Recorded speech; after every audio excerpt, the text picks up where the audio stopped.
गुजरात में गरीब वालिदैन के यहाँ आंख खोलने वाली मुख्तार बेगम को इब्तिदा में छोटे कद की वजह से इंडस्ट्री में कोई काम देने को तैयार न था, लेकिन जब अदाकार इरफान खुसट के वालिद सुल्तान खुसट ने इन्हें अदाकारी की तरबियत देकर एक ड्रामे में मुतारिफ कराया तो मुख्तार बेगम से सबीहा खानम बन जाने वाली इस थानपान सी लड़की ने पीछे मुड़कर नहीं देखा और कामयाबी की मनाजिल तय करती चली गई। सबीहा को यह मुनफरिद एजाज़ हासिल है कि इन्हीं की दो फिल्मों ने पाकिस्तानी सिनेमा की तारीख में पहली मरतबा सिल्वर और गोल्डन जुबली मनाई।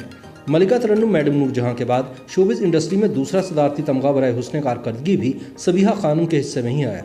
वो 20 बरस पहले अपनी बेटी के पास अमेरिका मुंतकिल हो गई थी, जहां 13 जून सन 2020 को इनका इंतकाल हो गया। सबीहा 16 अक्टूबर सन 1935 या सन 1936 को मोहम्मद अली माहिया और इकबाल बेगम के यहाँ गुजरात में पैदा हुई। वालिदैन ने इनका नाम मुख्तार बेगम रखा, मगर जब ये 6 साल की हुई तो हालात से गमज़दा और बीमार इकबाल बेगम ऐन जवानी में इंतकाल कर गई। मोहम्मद अली माहिया पहले तो अपनी बेगम की कमाई पर गुजारा करते रहे, फिर जब बेटी मुख्तार बेगम 13-14 बरस की हुई तो वो इन्हें स्टेज या फिल्म की हीरोइन बनाने के लिए लाहौर के रॉयल पार्क के चक्कर लगाने लगे। मुश्किल ये थी कि मुख्तार बेगम का कद छोटा था और मोहम्मद अली इन्हें जिस फिल्म साज के पास लेकर जाते वो इनके छोटे कद की वजह से इन्हें काम देने से इनकार कर देते। ऐसे में सुल्तान खुसट और नफीस खलीली ने मुख्तार बेगम में छुपी फनकाराना सलाहियत को पहचाना। उस जमाने में इरफान खुसट के वालिद और सरमद खुसट के दादा सुल्तान खुसट ने मुख्तार बेगम को अदाकारी की तरबियत दी और नफीस खलीली ने इन्हें अपने एक ड्रामे बुत शिकर में कास्ट कर लिया। इस ड्रामे के लिए नफीस खलीली ने ही मुख्तार बेगम को सबीहा का नाम दिया। यह ड्रामा सन 1949 में रेजेंट सिनेमा में स्टेज हुआ। इसके देखने वालों में सादत हसन मंटू के भांजे मसूद परवेज भी शामिल थे, जो इन दिनों संतोष कुमार और रफीक गजनवी की बेटी शाहीना के साथ एक फिल्म बेली बनाने की तैयारी कर रहे थे। मसूद परवेज को इस फिल्म के लिए एक साइड हीरोइन की जरूरत थी, चुनाचे उन्होंने बुत शिकन की सबीहा को अपनी फिल्म में चांस देने का फैसला किया। बेली 4 फरवरी सन 1950 को नुमाइश पजीर हुई, लेकिन फ्लॉप हो गई। शाहीना भी अपनी तमाम तर खूबसूरती के बावजूद कामयाब न हो सकी। बेली की फिल्म बंदी के दौरान ही हिदायतकार शकूर कादरी ने अपनी फिल्म हमारी बस्ती शुरू की। इस फिल्म के हीरो भी संतोष कुमार थे और हीरोइन का किरदार नजमा ने अदा किया था। शकूर कादरी ने इस फिल्म में सबीहा को भी सानवी किरदार दिया, मगर बेली की तरह हमारी बस्ती भी कामयाब ना हो सकी।